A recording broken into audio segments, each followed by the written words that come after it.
Good evening, everybody, and welcome to Open Minds. Gloria here.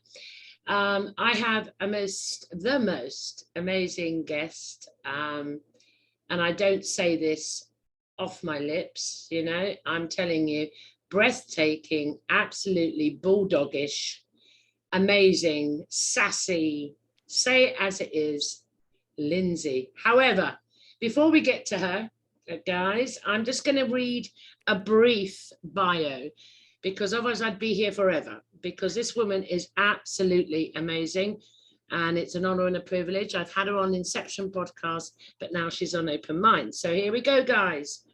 Lindsey struggled through healing from severe childhood trauma and came back transformed in order to bring transformation, teaching and healing to the students of public school, and now to students and fans of her show Rogue Ways. Yes, amazing show, I watch it. With Middle Path, she offers spiritual services, healing, blessing courses, and orgone and crystal jewelry to empower people to uplift and heal themselves. She is an author of no less than 5 books and counting, a master teacher, a master teacher, a video and podcast show host, amazing again, and a spiritual guide, an experiencer of other realms and states of consciousness, and aims to continue uplifting all of herself in order to uplift all of the world. I could go on. We've got like 4,000 listeners in one. We've got 13,000. I'm not going there. That's my altar cue finished. You are going to see how magnificent she is. Lindsey, welcome to Open Minds. Oh, Gloria, it's so nice to be here. You're so nice to me. You just say the nicest things. So I love hearing your intros for me. It's very cool. Don't worry. Chris Matthew paid me. He paid me. Yeah. He paid me to do it. No, seriously, thank you for coming on to Open Minds. Well, both of us are over on different platforms doing different things. However, this conversation this evening is about your spiritual journey. Who is Lindsey? Where did it all begin for you, Lindsey? Oh, well, it's always deeper and deeper that I find, peeling off the layers, that I look back and see kind of traces of it further and further back. So it's really interesting to note, when I was a kid, I would just walk around talking to myself almost all the time. And I understand now that I wasn't talking to myself. I was talking to whatever you want to call guardian angels, guides, whatever. And I was just learning all the time from whatever that energy is, right? This source connected, energetic beings that seem to be surrounding me. I would talk to trees. I would talk to animals. I would talk to boats. Like I had a 5-acre farm, which makes us sound rich, but we were actually just horrifyingly impoverished. But we lived on these 5 acres, and sometimes we had horses there because that was a little way to make money. Sometimes we had other people's goats, pigs, chickens, all these things. And so I got to play with all these animals and just wander around and really be outside, enmeshed in nature. And I think that this is one of and barefoot often. And I think this is one of the things that children today are maybe missing, because I think I got so much out of that is almost unspeakable, because I can't remember the details, but I can remember the energy of it, and I can remember really knowing that there was something beyond me and beyond what we were all doing here. And I was really then piqued to sort of find out, like, well, what are we doing here? And what does everybody else think we're doing here? And what is all of this? And my home life was pretty terrifying. My father was a severe alcoholic, and he wasn't there all the time. When he was often very upset and screaming and throwing things.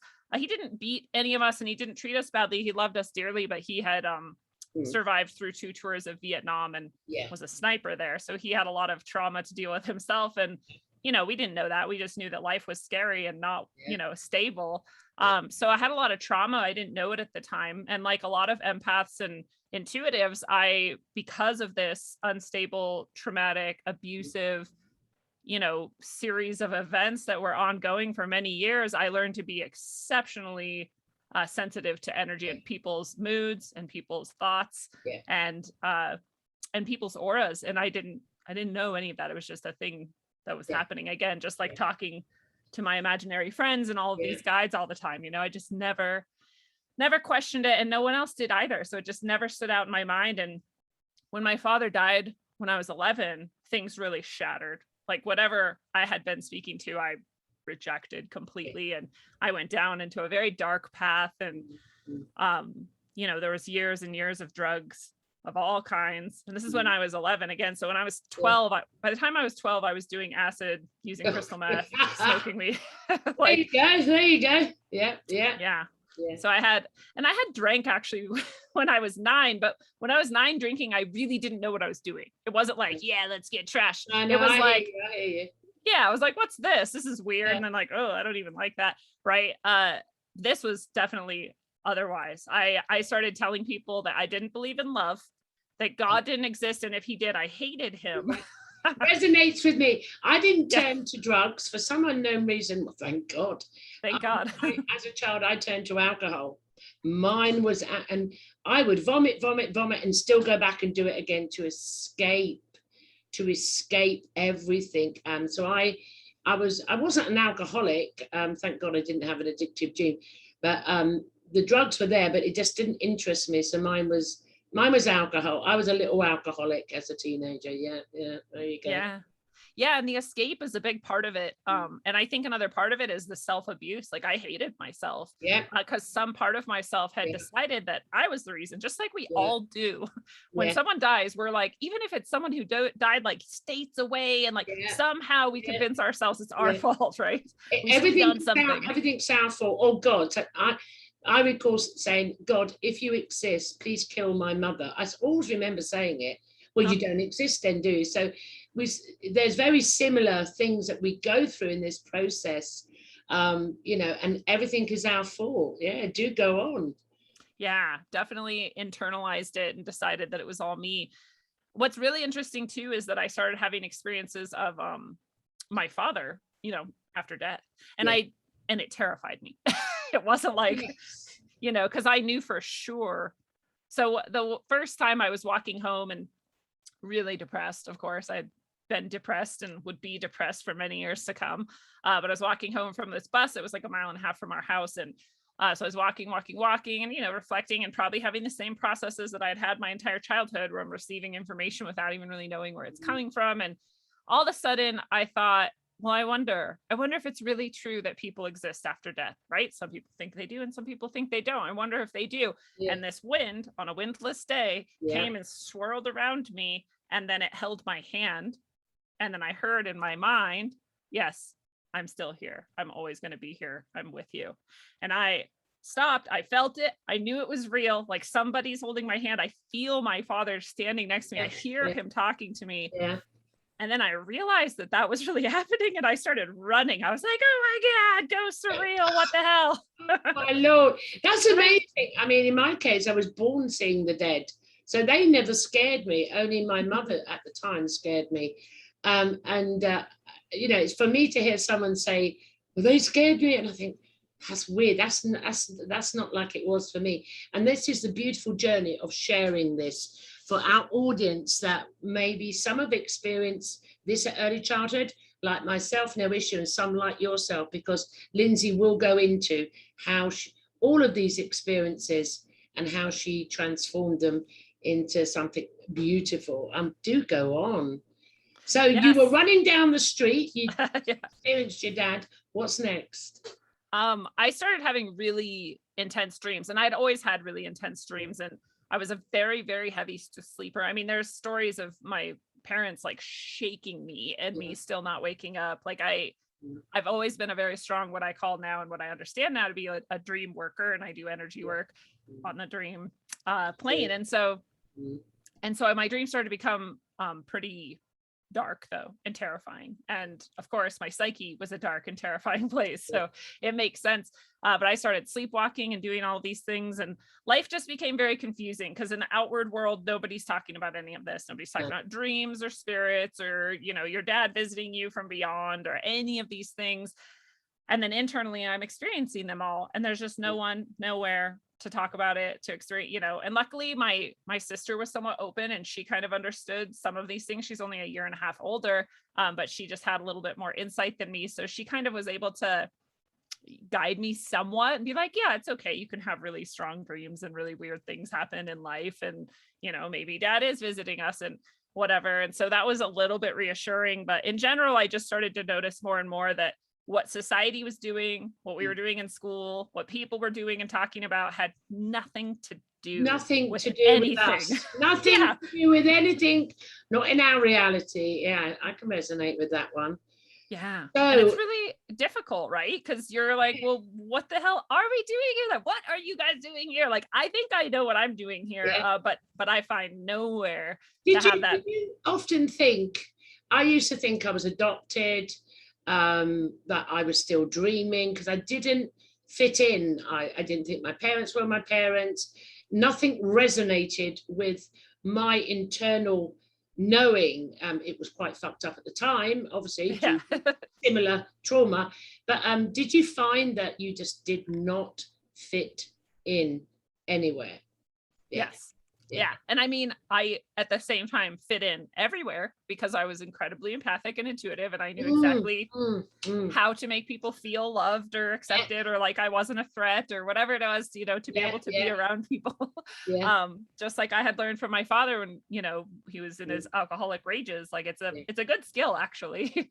And I also understood that just being present with people was transforming them. I started having experiences when I was, again, very young, maybe 13 or so, where, like, for example, I was on a bus once, right? And this hour bus ride, again, to get home from school. And it was a public bus that we rode home from school because we had moved to a different district, blah, blah, blah. But I was on this bus and this girl just got on and never seen her before, didn't know her. She came out of a whole bus of seats she could have chosen. She sat right next to me and she just was like, hi, how are you? Hi, I'm good. How are you? She just started telling me her whole life story in great detail. And I was sitting there and I was just like, wow, yeah, that's really rough. Oh gosh, yeah. La, la, la. And I'm like, dude, I could tell you some stories, but I'm not here for that. I'm here to just listen, right?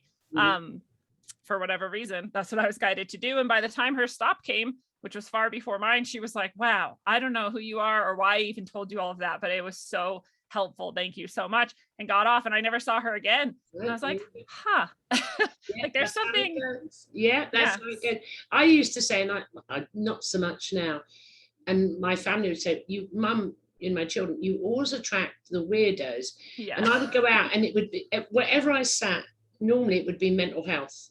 Normally it would be mental health or a victim of a serious crime. Don't know them from Harry, and they sit next to you and they start talking, then boom. And then they end up going, oh, thank you so much for that. And I'm going, what just happened there? But yeah, it seems to be within experiences or whatever you want to call us, a common phenomena that through life we tend to, it's like we're training along, we're building our CV, but yeah, I resonate with that too. And also, did you find, obviously being empathic as well and reading I used to say I come in with a heightened sixth sense, so to survive, like yourself, that I didn't know how to not take on other people's bloody energies. At a child, I'm depressed and I'm suicidal, which I did attempt. Or did you find that process of, you didn't realize what was happening, but half of the emotions you were internalizing weren't even yours, they were somebody else's? Did you find that on that journey? Yeah, well, I mean, and we came here to heal ourselves and everyone, right? So it makes sense that we're doing this just unconsciously and automatically. And just like I had tried so hard to do with my father, I wanted to take some of the pain. I wanted to just give these people relief because somewhere inside of me, I knew that I could do something with it, transmute it or discard it or, ground it or whatever. I didn't know how though, because we don't have any training here. Actually, we don't have anyone supporting us.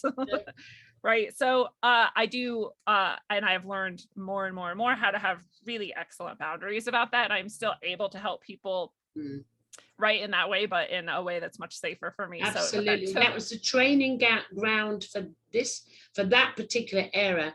However, I'm going to take you back. We're in the teenager years because you're multidimensional in the things you do. So we need to come back and continue the spiritual journey. Yes. What happened next? It would never let me go. I couldn't have avoided it if I tried, right? So even though I went through years of just not being connected with that message at all, like I'm not a spiritual being, God doesn't exist, love doesn't exist, fuck everything. Yeah. Excuse me. I'm sorry. No, you can swear on the show. Okay, good. Fuck. Yeah. Okay. Despite all of that, it just kept calling me back. And so one of the experiences I had that really stands out is that I went to treatment. I tried to go to treatment to stop doing drugs because I just couldn't manage to stop doing drugs on my own. And I had been in AA for years, and I was like 15 or something at this point, and I'd been going to AA since I was 12. So I'd never gotten a single coin. I used to leave middle school to walk down to the AA hall, smoke cigarettes, drink coffee, and talk to people about drug use, and then never got a single coin at all. So I finally went to treatment. I was like, maybe this will help me. And I went to treatment. And so it was the first time I had been sober for a week. A week is all I made it in treatment. But by the 6th day, I was like, why the fuck is everyone glowing? Like everybody's glowing different colors and the glow is changing. Wow. And like, I'm fucking going insane. Like this shit is wild. And I wrote to my sister because we couldn't call. I wrote her a letter. I was like, I'm going crazy. Everybody's glowing. It's weird. There's different colors. There's all this stuff. I was like, I don't even know if I can fucking finish this life. Like I don't want to live the rest of my life insane. And my mom and my sister actually came and picked me up and got me out of treatment because it was not the right place for me and it wasn't going to help. It did keep me sober for the longest I've been sober in a long time, but you know, it wasn't gonna actually do anything for me. It was actually a horrible place. We could do a whole episode just on how treatment and AA fails, but it's good for some people and it helps a lot in some ways. But anyways, when I was leaving, my sister said, hey, I got your letter. I think you're seeing auras. And I was like, what is an aura? And she was telling me it's like, oh, it's our soul or it's our energy. And it like tells you people's moods and stuff. And I was like, maybe it is, you know, I don't know. I guess I'll sit with that for a while. There was no internet. I had no way of really researching this or finding out. I don't even know how she knew that thing, you know? But I was like, and so I started practicing and I'd watch people and I'd see the colors and how they changed depending on what the person was saying or looking at or seemed to be, you know, and I started to learn what the colors meant and how I could like, and then I started feeling like I'm a voyeur. I was like, I can't keep looking at this. Like people don't know that I'm doing this. Like this isn't right. And so I tried to suppress that too. So it was actually many years before I realized, oh no, this is like public information. Like your aura is never gonna, I don't know, give away secrets or like dirty. I always say, I was talking in the groups that I have, one of the groups I have, and I was talking about, you know, seeing auras, whatever. And I said, but be very careful because if you're out in public, obviously you can do it. But if you're putting your psychic attention on another being, that being's going to turn around. They're going to sense you and you may get a face planted to the floor. So be careful how you do it, you know. But yeah, it's a good practice when you go outside, but not unless if they spot you, then sometimes it can be a bit, but that's an amazing shift there. So would you say that when you was I nearly said mental asylum then, when you was in the rehab, whatever, Trevor, and you did that whole week, so that it was in that period where you were sober, unbeknown to you, even though you may say it wasn't the good place or whatever, you were starting to shift to see the aura. So obviously, synchronistically, all of that had to happen for you to come into, you know, let's put her in prison for a week, for you to pay attention to something other than the alcohol. And I just find that beautiful because many journeys people talk about, and myself included, it takes some form of what we perceive to be entrapment for us to shift slightly. So you're now investigating auras, you're now starting to understand auras and what they mean. Then what happens? Well, I didn't really investigate them at all. That was the height of my investigation, aside from looking and trying to see what colors might mean and stuff. And then deciding not to do it anymore and then continuing to do a lot of drugs that, right. Yeah, so down to, off you go. Right. So I'd have I just say that drugs suppress spiritual skills, and that's one of the morals of this story. Yes. And that's part of why a lot of people seek them out, is unknowingly they're trying to suppress psychicness. It's too much, right? It's too much. I mean, the alcohol for me, it was the only way to blot it out. But I had to get hammered. If I didn't get hammered, then my senses were heightened, especially when I was in a graveyard. Yes, you had to get hammered. You had to go totally out of being who yourself. You had to. I agree. Right. So on round 2, we're popping the drugs. Yeah. So then, but I'd have periods from that point on where I'd try to go like, okay, I'll make it a week and a half this time of not doing drugs or whatever. And every time I'd start to have more spiritual experience, but I didn't really connect those two things. Where I'm a little slow in some ways, or maybe I wanted to. You were young. You weren't mature enough. Come on, you were young. Keep going. So I had this one experience where I had an out-of-body experience, and I didn't know what that was. And so I was dreaming, I thought, but I looked down and I saw my body on the bed and realized I was just in my room exactly as it was. And I was like, well, what a stupid dream. Like, I was just dreaming of my room. And then I realized, if I can think this clearly, I don't think this is a dream. I think this is real life. And then I was like, well, what is this? And then I was like, well, if I'm not my body, what am I? And I looked down and I saw colored balls of light in rainbow order. And I had never heard of chakras or anything, or seen any representation of it. And I was like, that's weird. And I was like, I wonder how I move. And something just said, like, you just think of where you want to go and you go. So I thought, like, well, I'll just move that way. And everything like tumbled so quickly. And I just went back to my body and woke up because I like moved too fast and got confused or scared or something. So I was like, well, that was crazy. Like, who knows what that was? Whatever. And then I was at a friend's house really shortly after that, like within like a week or a day or something. And he had a picture on his wall of like a meditating person with, red, orange, yellow, green, blue, purple colored balls. And I was like, oh, I've seen that before. I had a dream that I was that. And he was like, well, you are that. And I was like, what is this?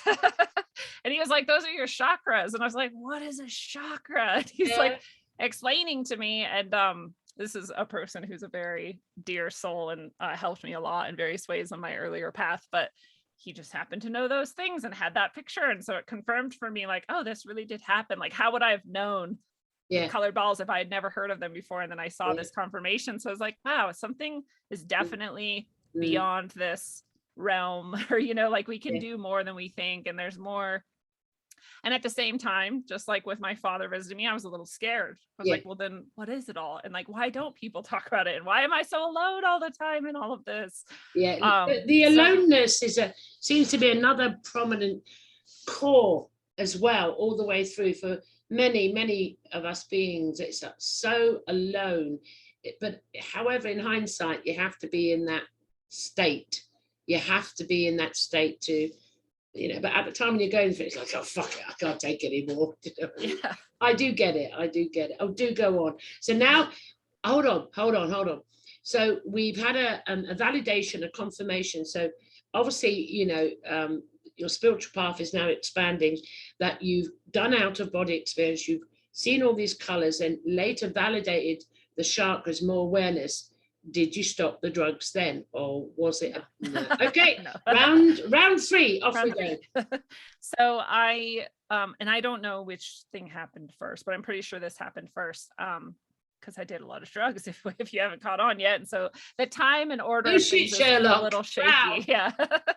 So but I went to this sober party. I was with some of my AA girls trying to be sober again, one of the many times. And it was a slumber party. It was just girls, and it was just girls who were being sober. And so it's one of the girls who was our sponsor. She was our collective sponsor. She was like 18 or 19, and we were all, 17 and under basically. And I know I wasn't driving yet, so I was probably still 15 or something. But anyways, she was doing tarot readings. And so I had never heard of, if I had heard of tarot, it would be like, just like you'd see in a random show or movie, like someone pulls a death card and everyone gets scared or whatever. So that I had no real understanding of them at all. And, but I, like most things, like I just wasn't super, I don't dive in I do dive in a lot actually, but I don't dive. Whenever something's totally new, I sit back and I just observe and I wait and see like what's going on. And so I watched her give a reading to every single person there. Let's say there was like 8 people there or something. And I was like, well, this is weird. And it's fortune telling, you know, like she's just telling people like, oh, you're going to meet a guy or you're going to get money or all these things. So I was like, okay, whatever. Seems kind of silly. And she's like, oh, it's your turn now. And I was like, no harm, you know, everybody's done it and it's whatever. So I get my tarot reading, and as she's doing it, I'll just add now that her way of doing tarot readings was to invite a spirit to guide the reading, which is open-ended and quite dangerous in my opinion. And so I didn't know that though. Hey, you're talking to a psychic medium here. So, you know, I have a different viewpoint, but however, go on. All right. So she invites a spirit in to guide the reading. And then she starts giving me this tarot reading. And as she's going, she's freaking out more and more. And I don't understand why. But now, having read tarot for many, many decades, I completely understand why she was freaking out, because every card as she went was both a major arcana card and reversed. 10 card reading, 10 major arcana cards, all of them reversed, except the one that can't be reversed. But still, that's an unlikely, almost impossible. Only you could get that. Apparently. And by the last card, she was like, fuck you, fuck this. She was like, I'm out of here. Like, yeah, she's like, I don't even know what this means and I don't care. And I was like, what the hell? Like, why is everything weird about me? And like, I don't know what this is. But I was also like, this is an intriguing thing then, because like, what does that mean? And I was like, well, I need to investigate tarot more so I can start to understand what this reading even meant. So I went and found that same deck, and I still have that deck to this day. And I've only ever used that deck, and it's the Handel deck. So I went and bought that deck, and the books that come with it, which are amazingly insightful and beautiful and really laid the foundation for how I interpret all symbology, period, in and outside of the deck. It's really very instructive. I actually got to talk to the woman who helped channel these into being, and it was such a huge honor in my life. But back then I just started doing readings, and I did it the same way she did. I invited a spirit to come guide the readings, and man, like they were so accurate. People would, I started becoming known not only as the druggy, you know, badass who will kick your ass if you look at her sideways, but also and defends all people against bullies. That was always like my thing, was I bullied. I had that too. I was anti-bullying. Yeah, I did have that too. So no matter what, we came here to hold on. You were the druggy psychic medium, and I was the drunk psychic medium. There you go. Stay there. Yes, because we came here to heal, right? So the whole time, no matter what I was doing, I still had to protect the innocent and try to heal people. Absolutely. It never stops. No matter what we do, it never stops. I'm loving this. Right, go on. We're now psychic. We're druggy psychic medium. Okay. So we still haven't kicked the drugs yet. So do go on. So I was giving these tarot readings mostly at parties, and people would I got the reputation for being like weirdly accurate. So people would come ask me for readings when they were facing a challenging situation, and I'd give them readings. And we could do a whole show just on some of the crazy things that happened around that. But suffice to say, I did readings more and more and became more and more accurate.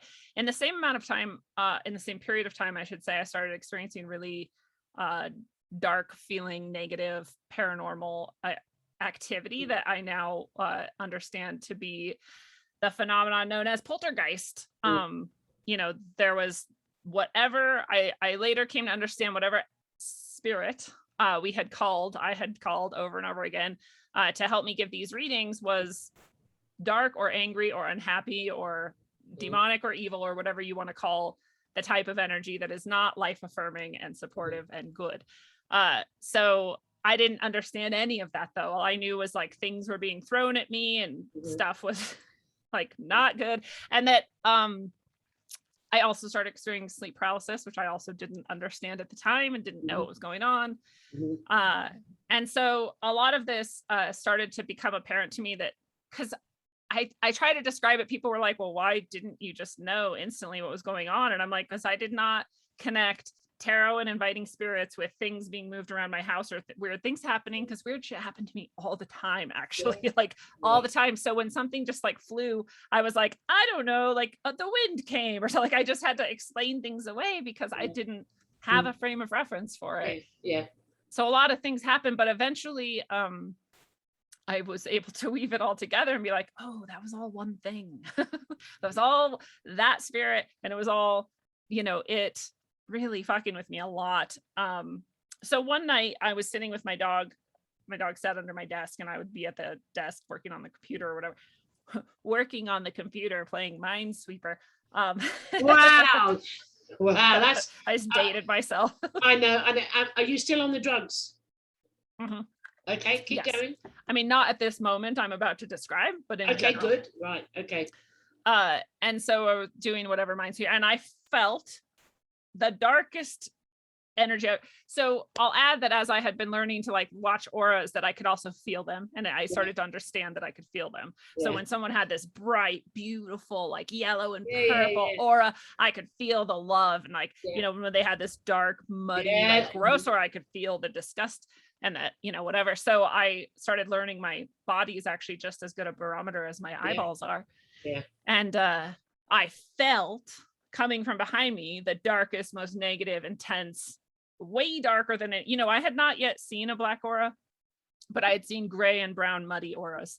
Mm-hmm. And what this felt like was gray, brown, muddy times 10,000. Like it was very, very apparent, and it was very palpable and super negative. So I felt it, and I was like, why do I feel like someone's staring at me? I am absolutely alone in this house. So, and I'm like, start looking behind me because it's so strong. I'm like, is someone in here? No one's standing there. I'm like, it feels like someone's standing here. My dog wakes up from under the desk, and he comes out and he starts growling at the spot where I'm feeling this from. And I'm like, oh shit. And I like ran and jumped in my bed. And I always point out my dog did not growl literally once in his entire life until that moment. I'm not exaggerating. It was the happiest, most loving, like absolutely stunningly beautiful dog I've ever, my best friend too. And maybe soulmate. And he just started growling for the first time ever. So it like raised my hackles, and I was like, oh, I'm like terrified now. And I just ran and hid under the covers, because as we all know, covers are the universal protectant. Yeah, we all do that. They're really going to protect us, aren't they? It's always the covers. Yeah, I know. Yeah. So I hid, and I don't think it was that night, but it could have been. If it wasn't that night, it was within a few nights, very immediate, following each other. But again, as normal, I was like, well, I'm crazy, and that's all there is to it. Like, I'm just seeing things, and then I made my dog upset apparently, or I just passed it off. And shortly after that, with that night or the next night or soon after, I had sleep paralysis again. And this time I also had out of body, but not out of body where I could move. I was just out of body where I was just still in my body, but out of my body, right? I could see my whole room again. And so I'm like, okay, I've done this before. I've done both of these things before. And like, I know how to get myself through the sleep paralysis now. I have a little mantra that I, say, and I just get through it. And I know how to kind of understand being out of body. I know I can see 360 degrees and like perceive sounds that are actually happening in real life and all these things. And okay, well, then I felt that same feeling of this horrifying, really malcontented, disruptive, negative intentioned energy. And I felt it again coming closer and closer. And I was like, oh God, like what if I can't move, and whatever this thing is evil or dark or whatever, and it's real, then like, what is going to happen right now? And it comes through my door, and now I can see it because I'm in out of body space. It's not the same as three-dimensional reality. So as I perceive it, it is a black mass of swirling emptiness. And I'm like, well, that's not good, right? Like, doesn't sound good to me. It doesn't look good. Doesn't feel good. And then my dog comes up to the door just as this thing comes through my door, and he's scratching and whining. So then I'm aware, like, okay, again, my dog can see this thing and perceive it. And he also doesn't like it. And he's like trying to get through the door basically and wake me up and save me, because he doesn't like it either. Like I said, he wants to protect me. So that scared me as well. And then it was like, now I know that this thing was, I've learned a lot about how to trust internal and to very much question anything external. And I mean like 100% of external reality. You should really question, you should trust only what comes from inside, right? So if I now look back and I understand this message was coming from the being, the entity, whatever this is. And it said something like, oh no, it's just like a little girl. And it morphed into a little girl shape. And it was like, very similar to little girl from Poltergeist, which is weird, but that's kind of a little girl archetype I just have in my subconscious. And so I also understand now it like plucked things from my subconscious. It had gotten to know me over the course of what, I don't know how long I had been doing tarot over this, like a year, I don't know. So it really intimately knew me well anyways. And it plucked this little archetype of this little girl. I was like, no, I'm just a little girl. And I was like, oh, and I described this as like, this is like my ego being stroked and my subconscious being, you know, pillaged. Yeah. And, you know, and my instincts all at once being used at once, right? My instinct is to protect children over anything, right? Children and animals, like over anything. And this is a little girl. So instantly I'm like, oh, I want to protect this little girl. And then it was like, oh yeah, you're special. You can help little girl ghosts go to heaven. Like this little girl ghost is trapped on earth and like you can help her go to heaven. That's what this all has been about. All the flying things and all the tarot and whatever. It's all just been because you are here to help this little girl go to heaven. And I was like, oh, I'm really special, which is a dangerous ego trap for anybody because you're not special. You, Gloria, are not special. I'm not special. None of these things we do are special. Millions of people have these same skills, right? We're special because we're unique, but we're not special in what we do or what we can do. That's everybody has access to those things, actually. But that thought that I was special was especially for a teenager. Like that's all you want is to be special. Like, oh, someone finally notices how amazing I am. Especially when you've had a shit life up to that point and no one ever listens to you or is interested in anything you have to say. You just need someone to tell you you're special. Boom. Yeah. So maybe we can all do that for some teenagers we know. But so yeah, it's telling me, and so all my ego is wrapped up in this. Now I'm like, oh, I'm gonna help this little girl go to heaven and I'm really special and whatever. And I clearly hear from inside of me in my own psychic space, in my head, that's just what it wants you to think. And I was like, oh shit. And it heard that too. And this all happened now in like a microsecond. It's not even a second, I think. It heard that. I heard that. I was like, guards up. And it started flying at me. And as it was flying at me, I was like, I have no idea how to defend against whatever this is. I have no idea. And I was like, God, please help me. Because that's all I knew what to say or how to think of some higher, power than me, than my ego protecting me and coming forth and coming through me to create something. And I was filled with whatever, and this shield like energy appeared around me and it hit that, and it was pissed. It was infuriated that I saw through whatever this trap was and that I had some sort of defense against it and that it wasn't going to get whatever it wanted. And so the sound on the psychic level that this thing made, I will never be able to recreate or describe. And the closest I could ever come to it is to describe if you could hear like a junkyard crunching like a car and like a bomb exploding and like lightning striking and like a bunch of pots and pans falling around and like every child you've ever heard screaming at once and like pain all combined into one sound that is not earthly at all. And that was like screeching at me from like an inch in front of my face, basically, wherever this shield was. That was terrifying too. And that lasted for like a couple seconds, long enough to be deeply It felt like an eternity at the time, though. Yeah. And it was very disturbing. And I was like, I'm still just gonna like say my mantra and try to move my pinky and get out of the sleep paralysis. And I finally got up and I ran to my mom's bed because if your own blanket doesn't work, your mom will always work. Unless your mom's a total asshole. Well, my mom was a total arsehole in her role, but so I just had the blanket. You were lucky. I was lucky, yeah. So I ran to her bed and I got in her bed and she didn't even like bat an eye, even though I had not been in her bed probably since I was like 5. She was just like, yeah, whatever, and just kept sleeping, which is so funny to me. But I had this night of terror, because I didn't sleep after that. And I tried to sleep, but I kept being assaulted with these images of the most torturous, horrifying, revolting scenes that I could not have come up with if I tried. And I never want to see again.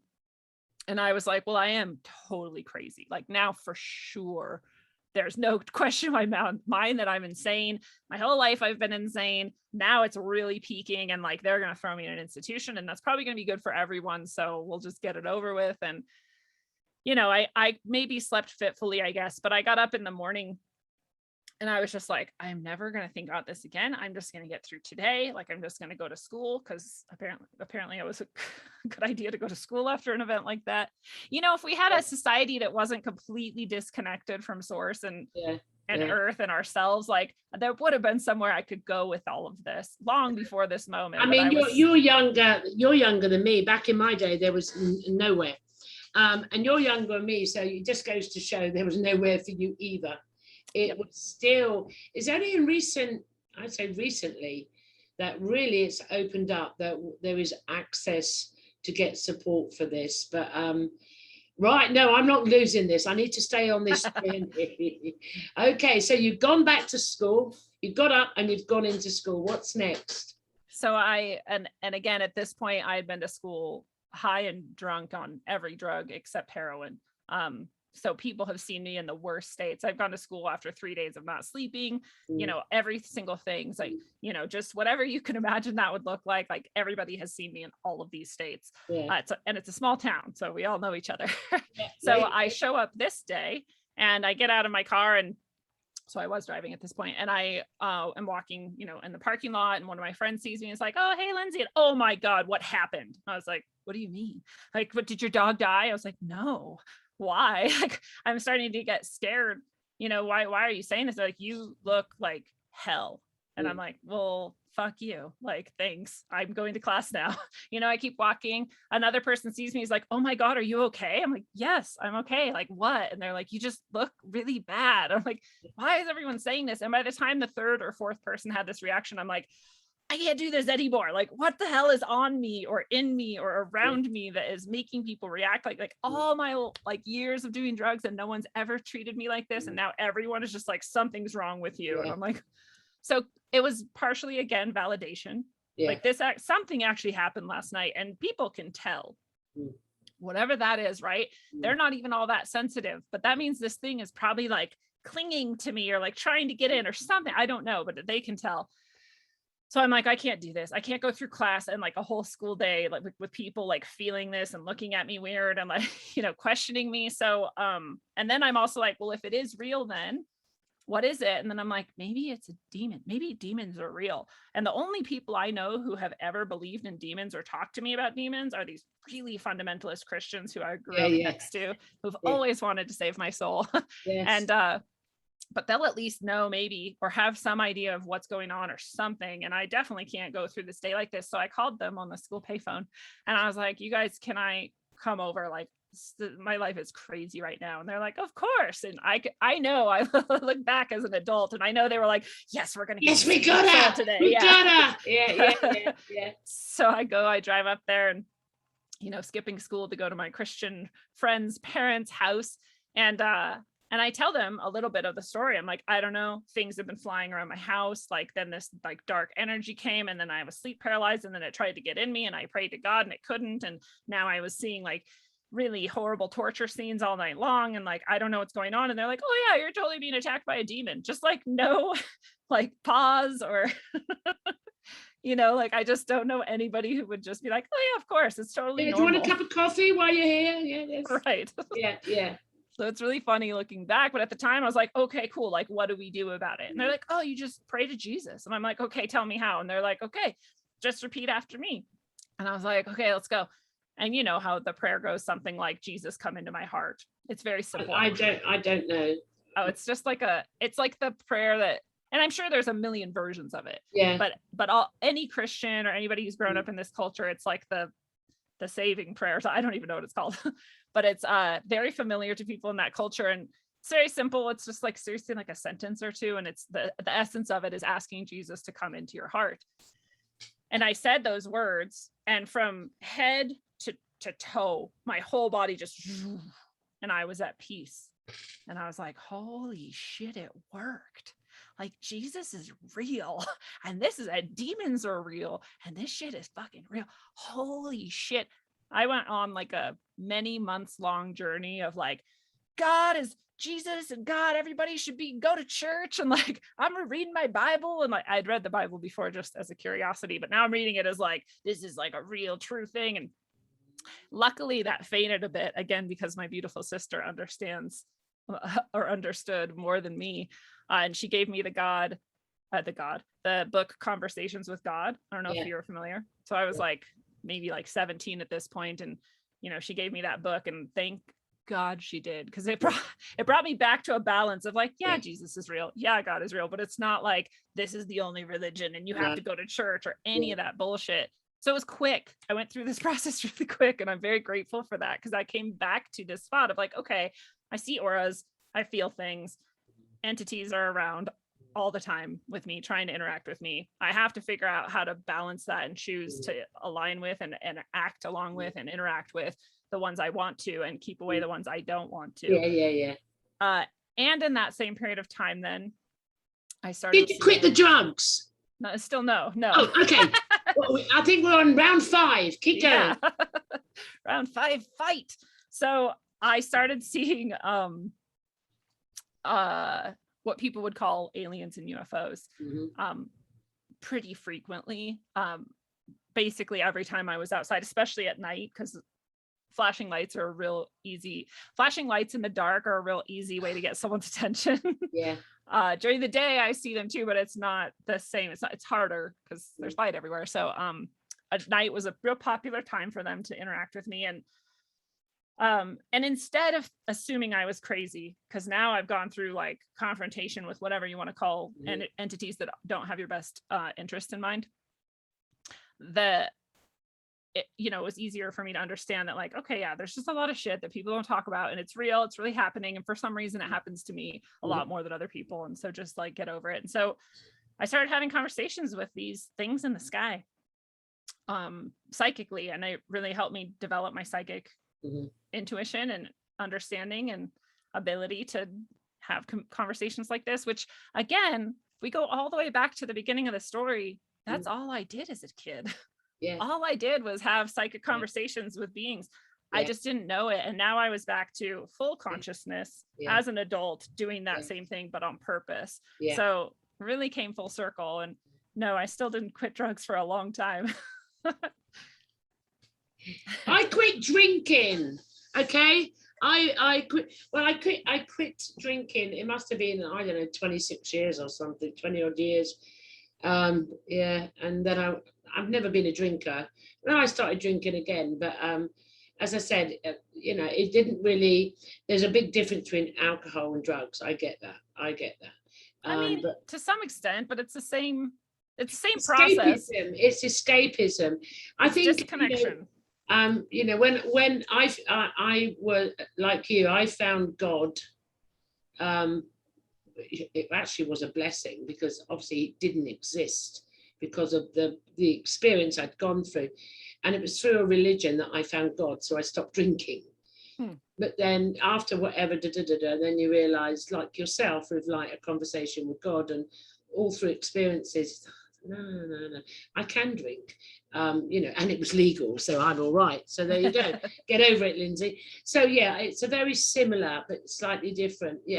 When I sort of first, I wouldn't say found God, when I had a realization that what I had inside that I'd been feeling, I didn't quite know what it was, this love, this connection. Obviously as a child I didn't know, and when I found that was a like, wow. It shifted me, still fucked up and went through certain things, but it does make a massive shift. And I also realized it wasn't the God of the Abrahamic religions. It wasn't this. I in fact, I went through every single religion. I was each one. And you too, I was a Zen Buddhist, I'll have you know. I was a Zen Buddhist. I'm a fucking awful meditator, and I could never meditate because the mind, they'd be talking to me, the spirit world, and I couldn't shut it up. So it's we've digressed slightly, but do go on. You're still on the drugs, right? Right. Still on the drugs. And it's just like, we can look at this as like parallel pieces of ourselves both developing at once, because one side of me absolutely had to deal with the trauma eventually. And that wasn't going to happen just by talking to aliens or whatever, and ghosts and, whatnot at all. And the other side of me was developing my spiritual skills. And these things are happening in tandem. And I think anybody going through anything like this can look and see the same sort of pattern. You know, when you get a little bit of movement on the, you know, release of trauma side, you get like sort of an upgrade on your spiritual connection side. And you're like, oh, well, this is both a blessing and a curse. Because it's like when I quit smoking finally, I was like, oh, I can smell again. I was like, oh my God, flowers smell good. This smells good. Excuse me, I don't want to quit smoking. You know, I'm sticking with my hard drug here. Go on. Yes, harder and harder all the time. Well, and I could smell and I loved it. And then I got on a public bus and I was like, oh God, okay, I don't want to smell. I don't want to smell. So that's the same with our spiritual. But did you all right, you quit smoking, which was in your eyes despicable. Did you quit the drugs now? No, I quit smoking because it was expensive as fuck. And I was like, I can't just keep doing this. No, I didn't quit drugs so I quit, I should say, crystal meth when I went and moved away to go to college, just because. How old? Maybe 21 or so. Okay, we're getting there. So I still drank some and I smoked weed and I did cocaine. I don't class weed as a drug, so that's a herb. So I'm talking about the other stuff. Yeah. And I was addicted to exercising for a while, like literally. And what I've come to understand too is that as I let go of any one addiction, if my trauma is still there, I just pick up another one. Yeah. It'll keep coming. Yeah. So anything can be a drug, like writing could be a drug, like podcasting could be a drug, like whatever you're using. Anything, food could be a drug, sex could be a drug. Chance to be the fine thing, but there you go. Whatever you're using to disconnect from yourself and to check out of your present moment, that's your drug. And so as the years have gone on, my drugs have become ever more innocuous, Water is my drug. I love it. So and as again I went through all this, I'm healing all the way through as well, but I just didn't know I had PTSD. I didn't know that the reason I had been diagnosed with ADD, ADHD, depression, anxiety related depression related anxiety, and all the other things was because I had PTSD and nobody knew it, because people don't think about it. I didn't think about it. I'm like, that's for people who go to war. Not for people who had like a dad who was kind of fucked up and died. Like that's not. But I came to understand, and I had completely forgotten. I didn't completely forget. I just like pushed it out of all thought. I never wanted to think about it again. But I had been tortured by a dentist when I was about 4 and 5 years old. Shit, I was tortured by a dentist when I was 12. Really? Yes. Dentists can be really fucked up people. And I mean, I didn't know, because everybody hates the dentist. And I thought that what I hated about the dentist was exactly what everyone else hated about the dentist. So did I. Yes. No. And this sick fuck would like drill on me with no Novocaine, and he would ask me to hold my finger up when I hurt. And I would be holding my finger up and he would yell at me if I moved at all, like my foot, my head, like anything. So I would just be holding totally still with immense pain being inflicted on me, holding my finger up for hours. So and I try to tell people. You would have thought that, people think this can't happen. And it was a school dentist. I was in an all-girls school. I was 13 actually. All-girls school, secondary.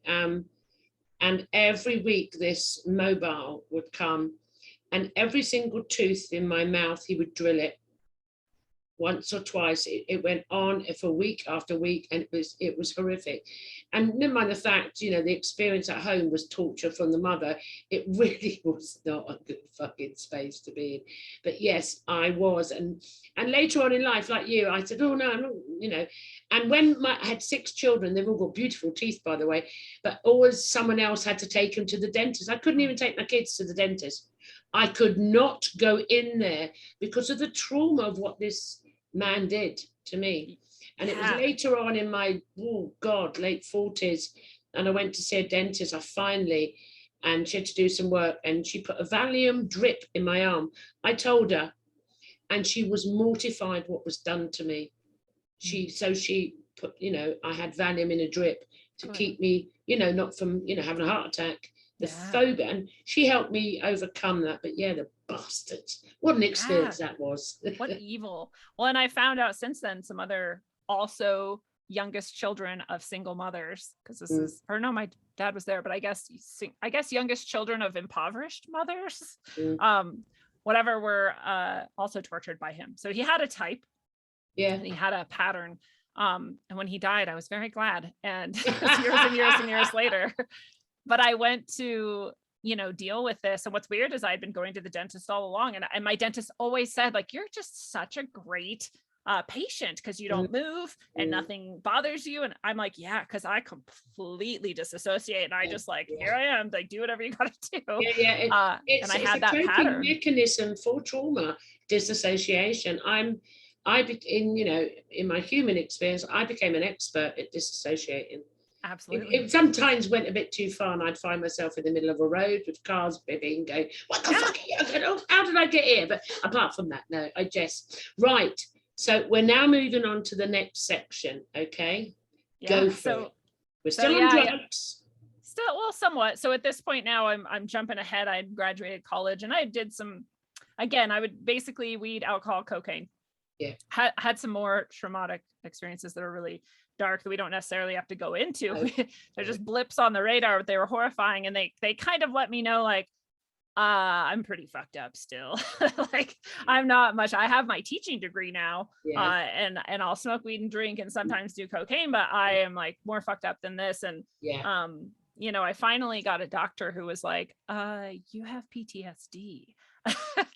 And I don't remember how she figured it out, but she did. And I was like, you're crazy. And she's like, no, I really want you to go to this therapist and get treated for PTSD. And I was like, I'll try it. Sure. I'd already done therapy at this point, because at some point I was like, I would love to stop dating abusive men. Like, that'd be neat. That was stop copying me. I'm older than you. Abusive men, it just resonates. I was diagnosed all through my ex-marriage and everything. I was depressive, manic depressive. I was on these antipsychotic, at 16 or whatever it was, I was diagnosed with schizophrenia. That really fucked me up.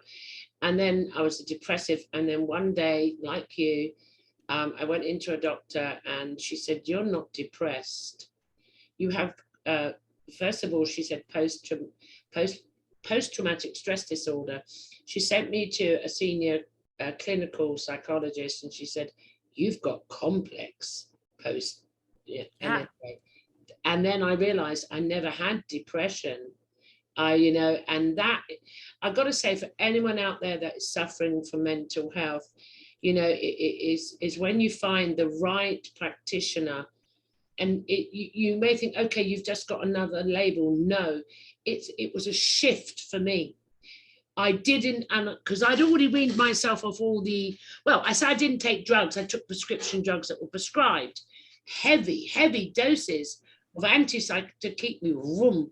Never stopped the spiritual experiences, though. Never stopped that. But I was always walking around like the fucking Walking Dead, basically, because of the drug, the pharmaceutical. But when she said that, I said, right, that's it. And I was free. And did you feel that when you were told, this is all it is? It's just deal with the trauma? Kind of. I mean, because part of me, again, already knew that, because I had seen what therapy as in, and I always like to be really clear, I'm talking about Jungian psychotherapy. I'm not talking about a counselor, and counselors can be great, but I think that it's really important, if you are a sufferer of trauma, to do both Jungian psychotherapy and treatment for PTSD, because it was the combination that finally really freed me. Because I didn't know, again, I had gone through the psychotherapy and things shifted a lot. But I still had these things where, like, okay, and I also have complex PTSD, but I didn't know it. And so when the 75th trauma happened, and I'll just mention it so I can tell the story of what finally broke. There was a man trying to get into my house at night, and I was way deep out in the woods by myself, and it was very terrifying. And I sold that house and I moved away. And so this was like a new trauma on top of all the others. And at that point, when someone from that point on, somebody would knock on my door, I would just break and shatter and fall on the floor crying. And I was like, that can't be normal. Like, and that's why that doctor was like, oh, you have PTSD, you should go get treated for this. And so I went to go get treated for this. After the talk therapy, after all of that. And when they're telling me, like, you have PTSD, you have complex PTSD, and just, we're going to do this thing called EMDR. And I'm like, okay, I mean, I've gone through psychotherapy. Like, how is moving my eyes going to help me? But it does. Like, it does. And what it does is it goes back into this moment where your brain could not handle all of the sensory data being put into it. And so it left it jumbled. And that's what our triggers are. And that's what our flashbacks are, is when one of those gets turned on and the rest of them all over your brain happen at once. So your brain literally has no idea that past moment is not happening right now. Yeah. And now you're going deeper into the that trauma. feeling. Yeah. So I don't know about you, but those listening, anyone suffering from post-traumatic stress disorder, I do hope that this conversation's helping you as Lindsey shares her spiritual journey. But I remember, I mean, I've been okay for a few years now. I mean, doing the work, but the flashbacks were the worst ever. Yeah. Because when they come, it was smell, it was sense, it was energy. And even though I'm somewhere totally different and like how many decades older at the time, it's overwhelming to the body. So the brain just goes, it can't. Yeah. And, it really is, and well, in hindsight, I understand it now, but at the time it was the most horrific. The flashbacks for me were the most horrific out of all of the healing process, because they would come up as the work was done. They would come up. However, I will add to that, by staying in the flashbacks and seeing it in the now, so to speak, it masks something so amazingly beautiful that I never knew was there. I know this is digressed slightly, but did you find I want to hold on to this for those who may be going through this at the moment and doing the work on themselves. I'll give an example.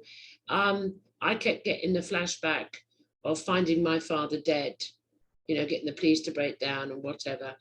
And due to the relationship I was in my marriage at the time, I didn't attend his funeral. I couldn't grieve.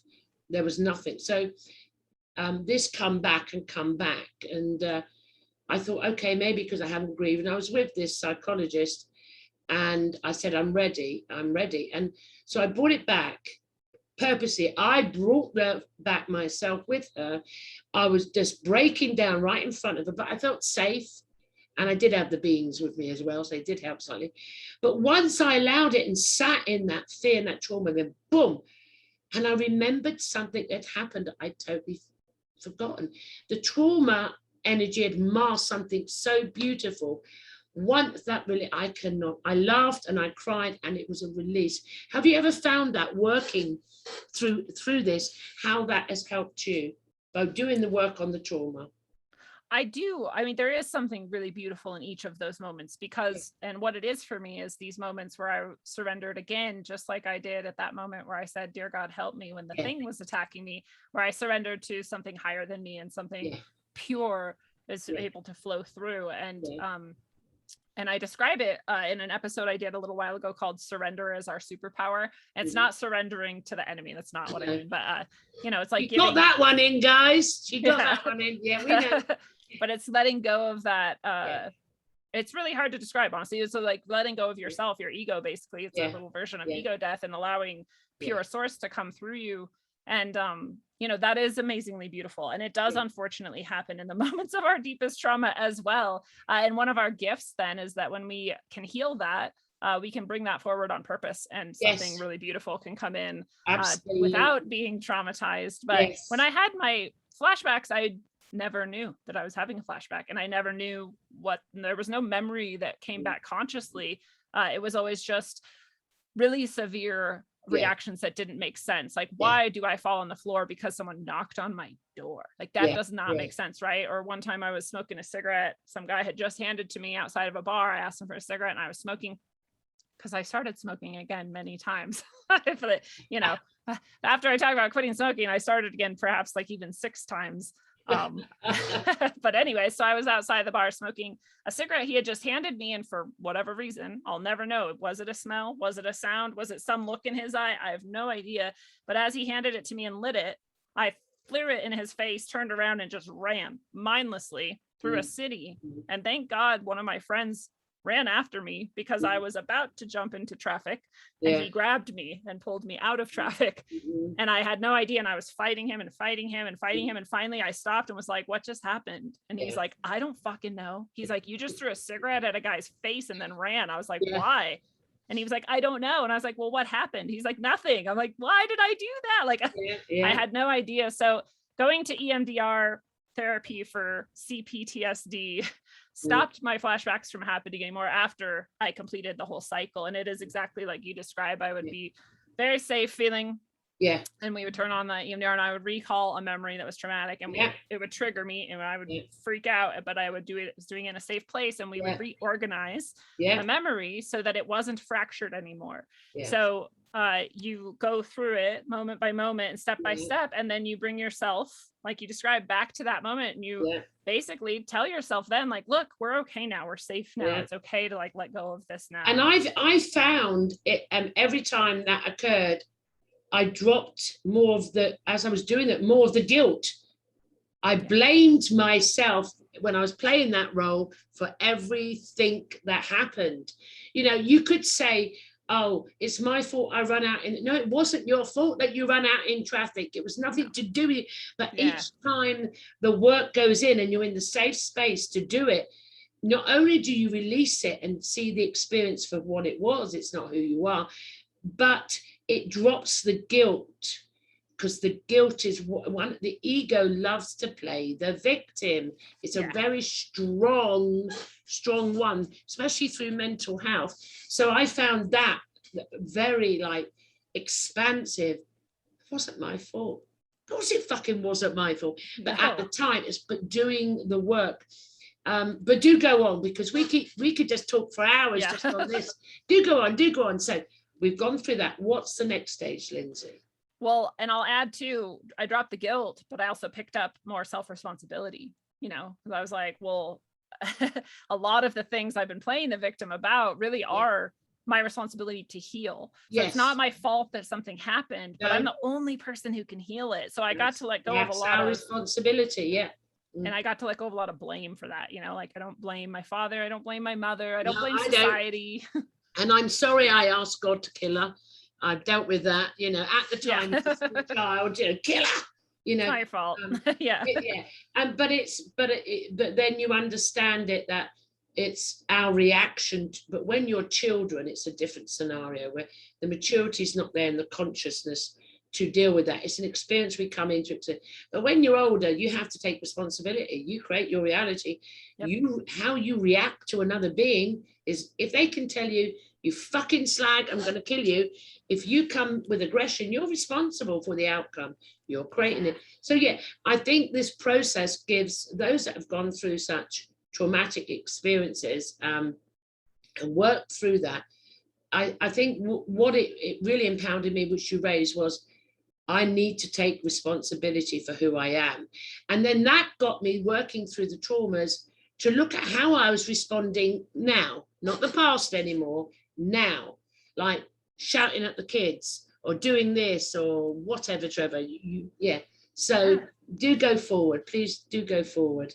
So all along through this, I'm a teacher. And as a teacher, I take it as a sacred duty. And so what I know that I'm doing some level of spiritual work, even though at no point would any of my students have thought that I was doing that. But I was, but I really wasn't.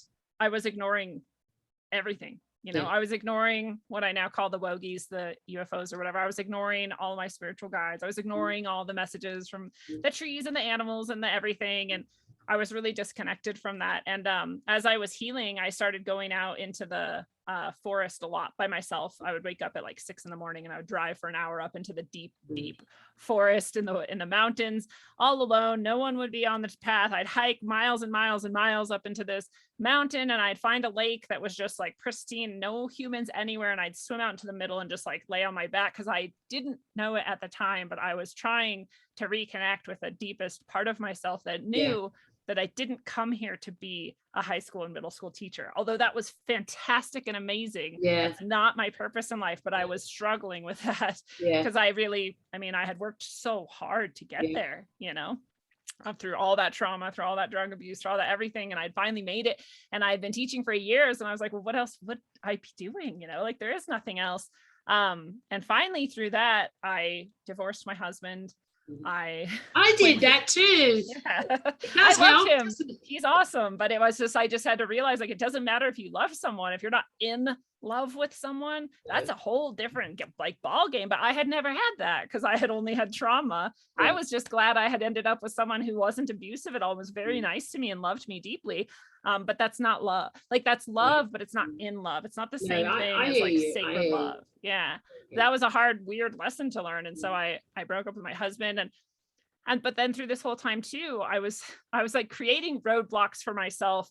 I think I was trying to get myself fired from teaching or something. You know, I was trying to get myself to leave teaching, but I really didn't want to. I love students. I love teaching. It's a, like I said, sacred duty. So I didn't want to leave teaching. And did you find, I mean, obviously I come back from the background of child protection, youth justice, criminology.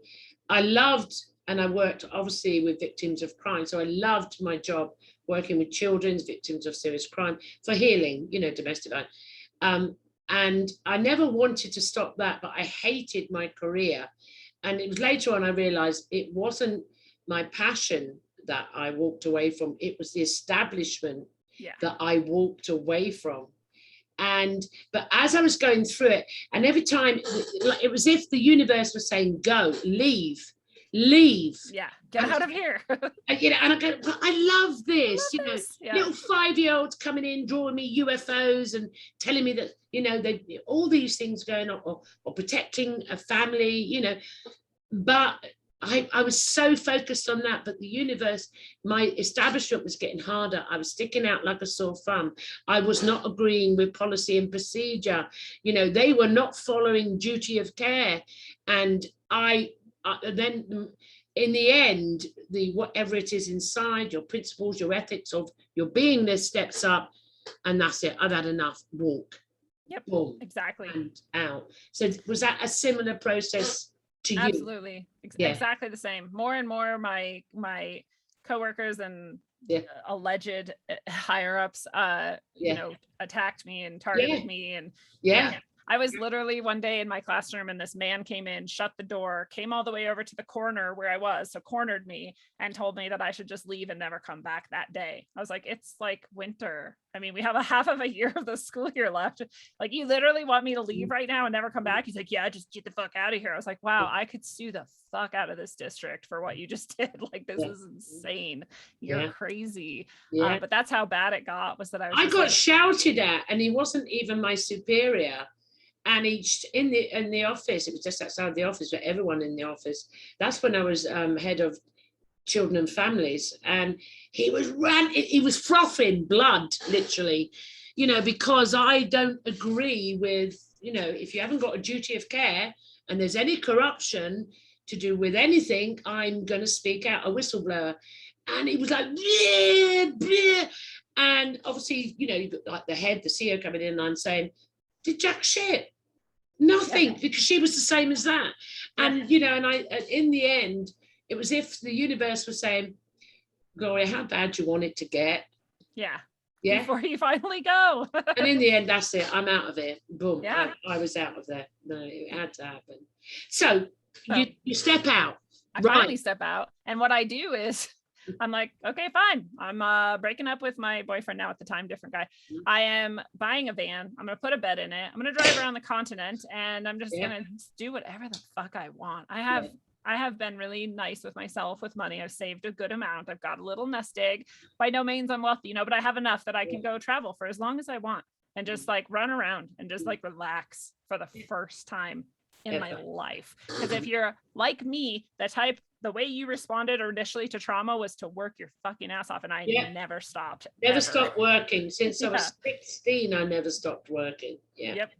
Jobs, sometimes 2, sometimes 3, going to school, graduating, blah blah blah. And then I gave birth. By the time they were 3 months, I was back at work and looking after them, and I was nursing at the time, working nights nursing.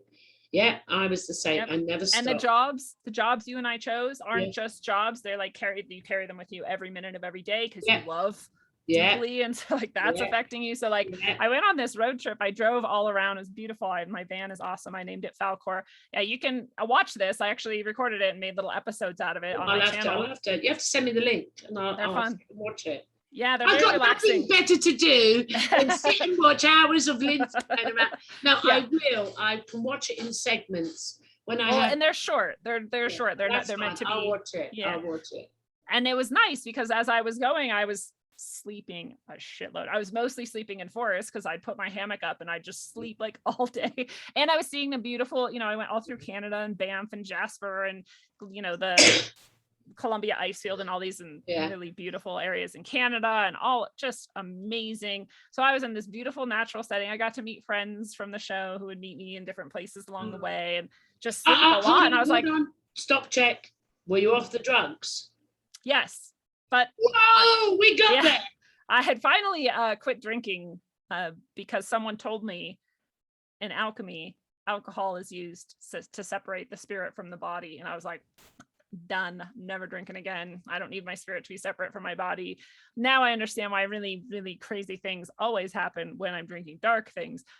So I quit drinking, and that also upgraded me to another new level of spiritual ability, which was not the intention, but it was the result. So I was totally sober on this road trip, and I had long since... interject there because I got to say I'm your polarity.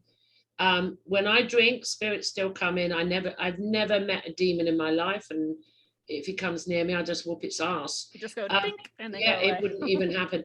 And I've never done hard drugs. I tried marijuana once. I'm saying it, and this is what happened to me. Never again. I tried it once because I was in physical severe pain. I mean, spinal, everything. Nothing would. Even the pharmaceutical, you'd have to shoot me basically. So a child of mine said, Mum, we'll get you some of this. It really will relieve you of the pain. I smoked marijuana. After I got up past 10 minutes of laughing my fucking head off, which was really weird. I'd never laughed so hard in my life. Then all of a sudden, the whole spirit dimensional world for 4 hours, my daughter was writing down everything. They were giving me messages. It was spirit, it was information. So at the very end, as I was coming out of this, it was really amazing experience. They said, if you want to do this herb again, do it. There's nothing wrong. However, your consciousness, when it touches this, will expand and we all come in. Didn't touch it since, because I was going around with spirit and ETs in my human. Do you see what I'm saying? So I've never had a negative either from that marijuana or from alcohol or in the only negative I've ever experienced, sorry Mum, was the mother. That was it. It was, and she was scary as shit. Do you know what I mean? There's nothing worse than, at the time there was nothing more scary than her. So I'm your polarity. But as it should. Well, no, you're actually exactly like me. I use marijuana if I want to be an even deeper connection with spirit. It's a medicine it's a medicine, and I have so much going on all the time. I don't need it. I don't need it. I don't need it. And if I'm around people that smoke it, I go wavy. And once I'm in that space, I was like, oh, here we go again. That's it. No, that's why I tell people, they're like, oh, I want to see you high. I'm like, no, you don't. Because all I'll do is go sit in a corner and have a conversation with God without you. Chatting, and my daughter's going, slow down, Mum. I'm going, and this and that's going to happen. This is that dimension, and it's. But because we're in that state, we don't even pause or breathe. We give it as it comes through. So if you've got someone like a poor child trying to write this down, trying to catch up, and then after 4 hours, I was like, fuck, I can't do this. And there's no way I could. So I don't. I'm not saying I never will in the future. No, it's a possible tool that I'll use if I need to. If I need to do it for some amazing feat, of something I need to do, in current times, and I need to be there, then I would use it, obviously. But no, what I wanted, the point I was making, Lindsey, is for anyone listening, because some of you may never have had a negative experience like myself, and some would have, like Lindsey. But the whole point of I'm trying to bring here for everyone to understand is the human experience is like an orange cut it in half. Lindsey has half, I have half. We both experience going through the O-ring, but we experience it totally differently. And that's how it should be. So, well, and I'll add that I understand now, because this is part of the work I do, is helping people detach, get away from their own negative entity attachments that are happening too. And so the reason why you went through that, because there's your journey. Obviously, it's yeah, I know. And that's true for all of us, is our deepest wounds, our biggest hurdles, our most intense hardships become our superpowers, unless we stop and give up and roll over, and then we just stay in them. They're our superpowers. I mean, my marriage was domestic violence. So what did I become? I become a domestic violence facilitator. Yeah. Child protection and serious crime and refugees from Bosnia and everywhere out. And yeah, so there were my superpowers coming through my experiences. So yeah, but we see that now this end. Right, we've digressed, and I knew we would. Come back. Right. The next. So I'm on a road trip. Yeah. I'm on a road trip around the continent, and in the process of leaving my career of 14 years, of selling my house, selling my car, leaving my boyfriend at the time, who I'm sure we both thought that we were going to be together forever, leaving all of that, going on this road trip. Of course, everybody thought I had gone insane. I was happier than I'd ever been, more relaxed finally than I'd ever been, healed from PTSD finally. And all these things are so beautiful and so good. And I started understanding that this person who I had been connecting with, I thought was just a very deep friend, was actually my soulmate, and every single sign pointed to yes. So I was like, well, do you think it'd be too weird if I came and like parked my van at your house and just like stayed with you for a while? And he's like, no, of course, that'd be awesome. And here we are, 3 years later, and it says the deepest connection I've ever had with a human being. We understand each other on the spiritual, on the psychic, on the mental, on the physical, all these levels, which doesn't mean, we're perfect. We're still humans, and we're still working out just like everyone Well, I tell you what, I got to say, from my human perspective, he needs a bloody gold medal, because you're a bulldog. And, well, he's the only person who's ever been able to temper me when I get into my like, all right, fuck everything. This is what's going to happen now. Yeah, that's it. And isn't that like being in the safe space again, to be who you are? And if you can find a partner, another human being that you can be in the safe space to be who you are, to act out your role, to play the ego a bit, whatever work you need to do. Because to do the work on yourself, you need to get angry, to recognize you're angry. You need to get frustrated, to experience it and go, oh shit, I'm not that. So and to find the thread that goes back to the beginning. Where did this come from? Oh, there. Okay, well, let's bring love and healing there, and like release this. Well, it's beautiful. Up now. You're off the hard drugs. Yep.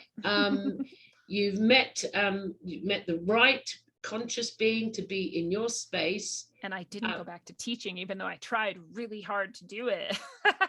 And he actually was a big piece of that. I was like, oh, there's this prison job for juveniles that I could go teach. And he's like, stop. Why are you doing this? I'm like, because they need me and I need money. He's like, no. I know that feeling. I went everywhere with that. Yeah, I know. I tried, but luckily he got me to stop and think about it long enough that when they called to offer me the job, I applied. When they called to offer me the job, I was like, I think I'm going to take another year off and just sit, and I'll apply again next year. And by now I finally understood, because my spiritual guides and whatever have been screaming at me for years, like, you're supposed to fucking heal people, you retard. I'm like, God damn it. Okay. Like, how? And they've shown me. And, I had spiritual teachers. I've had shamanic teachers throughout the years. All like, that's part of this story we didn't even touch on. Is all of those experiences. We do a part 2 on that one. We'll pick a specialized topic and we'll go into it. Yeah.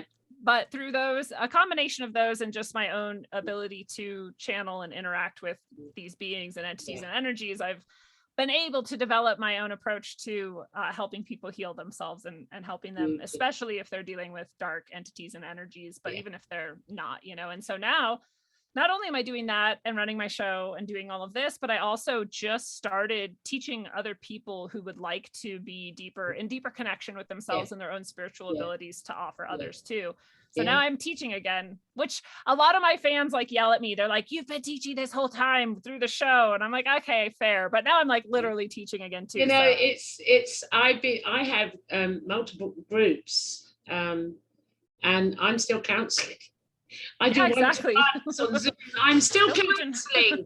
But it's mature people now. It's not, and if young people come to me, I obviously, because I still work with young people. If someone says, I'll go speak to Gloria, especially if it's to do with youth justice or something, then I connect with them, because I seem to have this rapport with little shits. Especially I love the little shits. They're the my little favorites. shits. I was a little shit. Yeah, I was, but I have a rapport with them. So I still do that.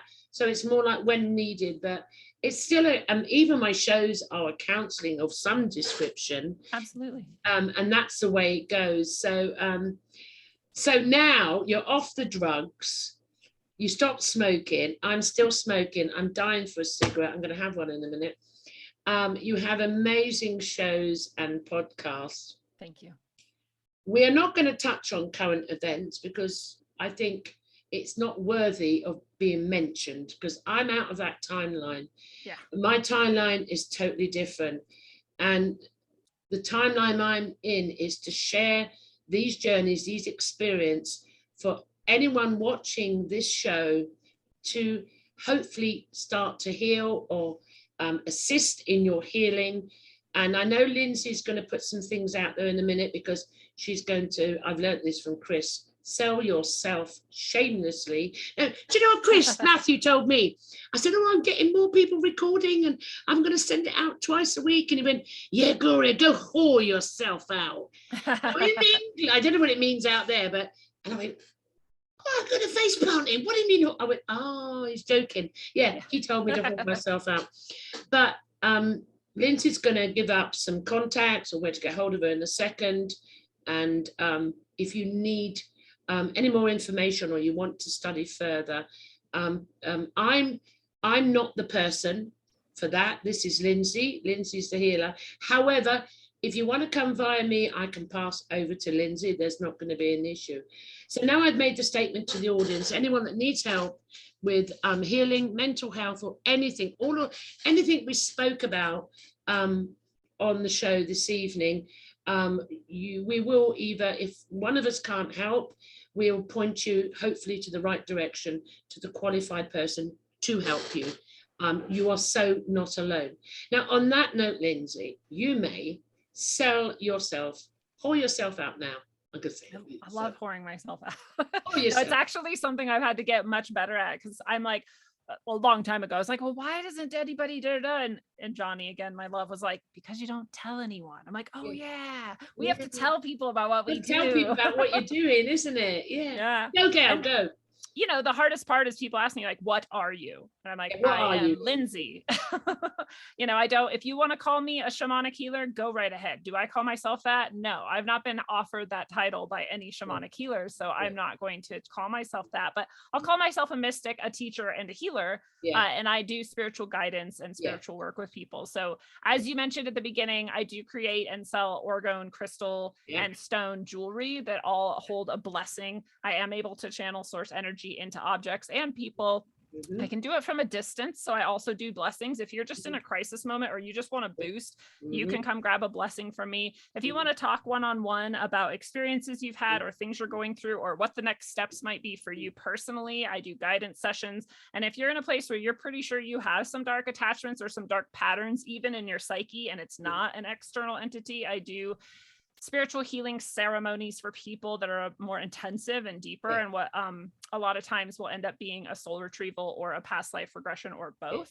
And I do some energy work too with tuning forks, and sometimes I combine them all. And I also still, after many decades, do tarot readings, which we barely even touched on either. So we do a part two. We'll go into a part two and just dig out all the things we both love talking about. And it will all be selfishly, egotistically all about us. But at the moment, so come on. There's service embedded in it. Like you pointed out, there's people who are listening to some of this and going, oh, that's what it is. Or like, oh, that's, you know, so this it's a good thing. It's a good thing. So now name the podcast and the shows. Throw it out there, even though we have I put the bio out there. Everything said, name it. Oh, come on. Yes. Rogue Ways. Rogue Ways is the show, and it's ways as in pathways, not waves as in ocean waves, although it's inspired by Rogue Waves. But Rogue Ways is the show, and then I also do Middle Path, and I do that on Rockfin mostly. You can also find me on YouTube, but I hate YouTube because they censor, and you can find it on any podcast app if you'd rather listen. And if you go to rogueways.org, you can find all of that. Just find her on Facebook. It's easy, and then about, and then everything's there. That's what I do when I'm stalking people for the show. You know what, Lindsey? I always say I love being in your energy. You're a breath of fresh air. I always have wonderful conversations with you, and you make me smile. And we have interactive conversations. It's not an interview for me. I'm having a chat, and that's what it's about. I love that. We're having a counselling session together, me and you. And thank you so much. And thank you, everyone, for watching us this evening. It's Sunday. This podcast should be out. I'm not on the other one.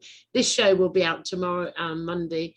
And thank you for watching. Please like and subscribe.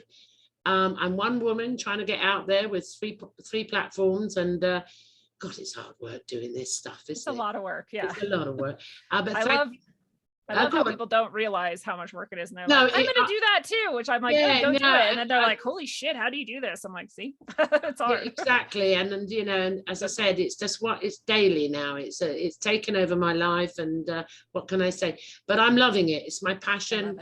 And I'm in the flow, and I meet amazing people, and I listen to beautiful experiences and their journeys. And what can I say? I'm loving it. I'm just loving it. It is. So thank you everyone for watching. Again, please like and subscribe. It will be on YouTube as well. Until next time, it's bye from me, and it's bye from Lindsey. Bye. Thank you, Gloria. Thank you, everybody.